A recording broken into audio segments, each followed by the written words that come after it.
টুনি, কতদিন এইভাবে নিজেকে বাঁচাবি? একদিন না একদিন তোকে দিয়ে আমি ব্রেকফাস্ট সারাবই। সেই আশায় বসে থাক ভণ্ড বিড়াল। যতই করিস ছলাকলা, মিটবে না তোর পেটের জ্বালা। আচ্ছা, তাই নাকি? মনে রাখিস, আমার নাম টম। ছুঁড়ে মারবো তোকে এই পেল্লাই এক বম। আরে যা রে যা, ওইসব লেকচার অন্য কোথাও দে গিয়ে। ঠিক আছে, সময় আসুক, তোকেও আমি বুঝিয়ে দেব আমি কে।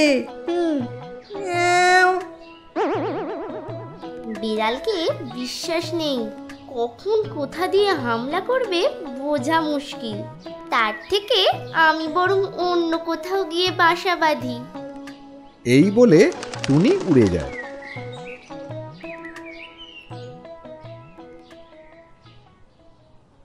আচার নেবে গো আচার, হাতের তৈরি ভালো আচার আছে। আচার নেবে গো আচার। কি গো বুড়িমা, আচার ভালো হবে তো? হ্যাঁ বাবা, খেলেই বুঝতে পারবে। তা কত করে আচার বেচছো? 50 টাকা বাবা। এত দাম? 20 টাকা হলে বলো। না বাবা, এ একদম খাঁটি আচার। ও কথা সবাই বলে বিক্রির জন্যে, তারপর খুলে দেখবো ভেজাল। বাবা, তোমার না ভালো লাগলে নিতে হবে নি। ঠিক আছে ঠিক আছে, চাই নে, দোকানের আচারই কিনে খাবো।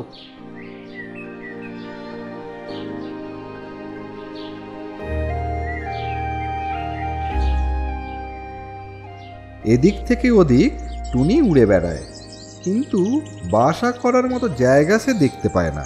উঠতে উঠতে একসময় টুনি ক্লান্ত হয়ে পড়ে। এরপর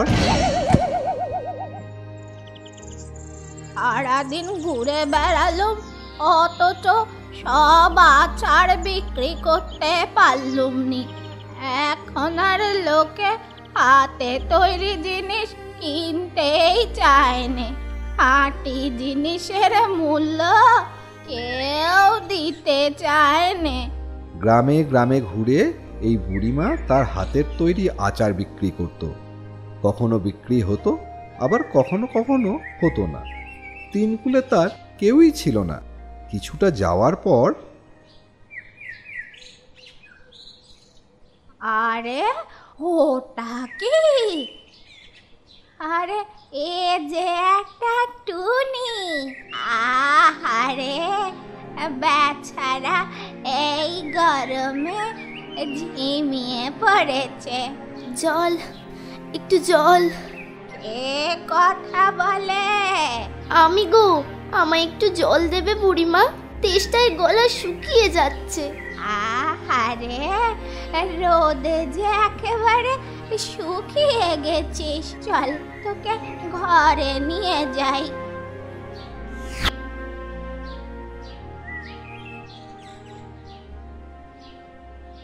বুড়ির সেবায় টুনি আবার সুস্থ হয়ে ওঠে। বুড়ির কাছেই থেকে যায় টুনি। বুড়ি বাড়ি ফেরার অপেক্ষায় টুনি সারা দিন বসে থাকত। বুড়িকে ছাড়া সে খেত না। বুড়ি এসে খেতে দিলে সে পরম আনন্দে সেই খাবার খেত। এরকমই একদিন, আচ্ছা, তুই যে এত বেলা পর্যন্ত না খেয়ে আমার জন্য বসে থাকিস, তোর খিদে পায় না? কি যে বলো বুড়ি, তুমি না খেতে দিলে যে আমার পেটই ভরে না। এইটুকু একটা পাখি তুই, না খেয়ে থাকলে তোর কষ্ট হবে যে। কোনো কষ্ট নেই মা, তোমার ভালোবাসায় সব ভুলে যাই। আচ্ছা আচ্ছা, হয়েছে, এবার খা দেখি।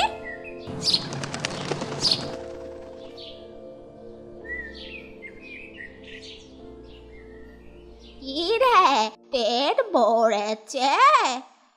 আজ আর তোকে ভালো কিছু দিতে পারলুম নি। হ্যাঁ গো বুড়িমা, ভালোবেসে তুমি যা দাও তাতেই আমি খুশি।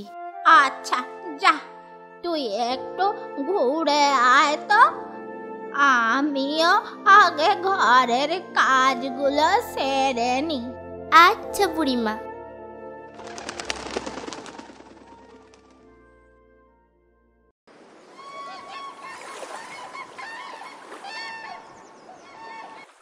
আজও আর কিছুই বিক্রি হলো নি।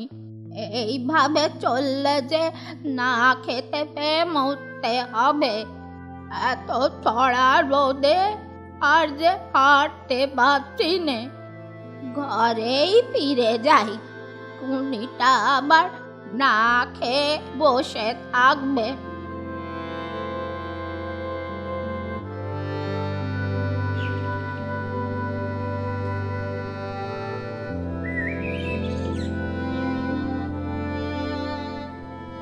শরীরটা কেমন করছে।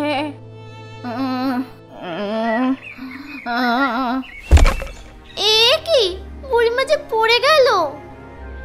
বুড়িমা, ও বুড়িমা, কি হয়েছে তোমার? ওঠো, চোখ খোলো। বুড়িমা, ও বুড়িমা। বুড়িমা যে চোখ খুলছে না। না, আমাকে এক্ষুনি ডাক্তার ডাকতে যেতে হবে। এই বলে টুনি ডাক্তারখানায় গেল ডাক্তারবাবুকে খবর দিতে।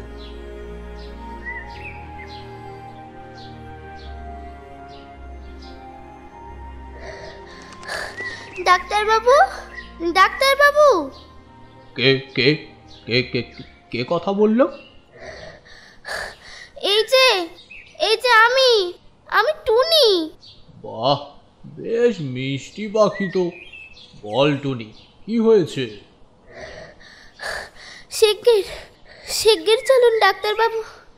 আমার বুড়িমা যে মাথা ঘুরে পড়ে গেছে, সাড়া দিচ্ছে না। তাই নাকি? আচ্ছা, চল চল।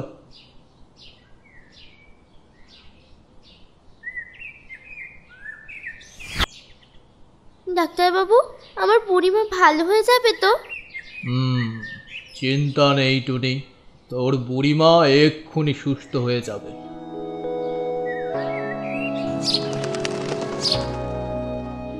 ওই তো বুড়িমা চোখ খুলেছে।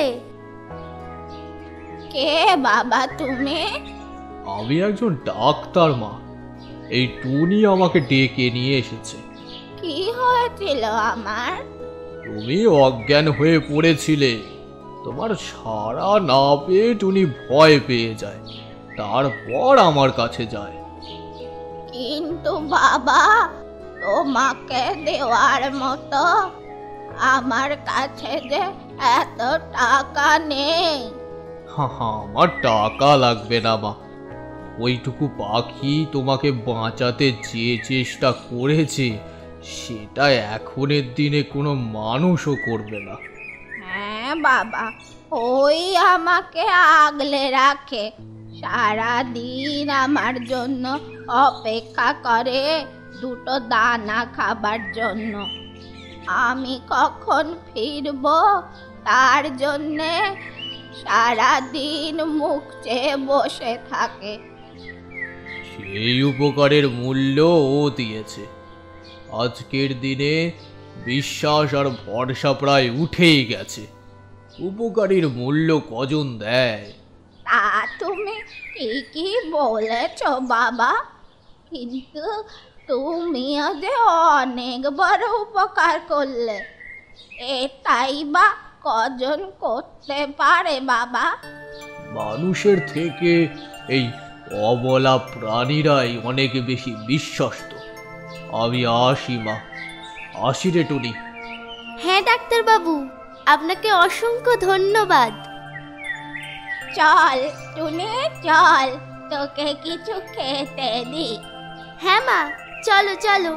তুমিও তো সারাদিন কিছু খাওনি, তুমিও খাবে, চলো। তাহলে বন্ধুরা, এই গল্পে আমরা কি শিখলাম?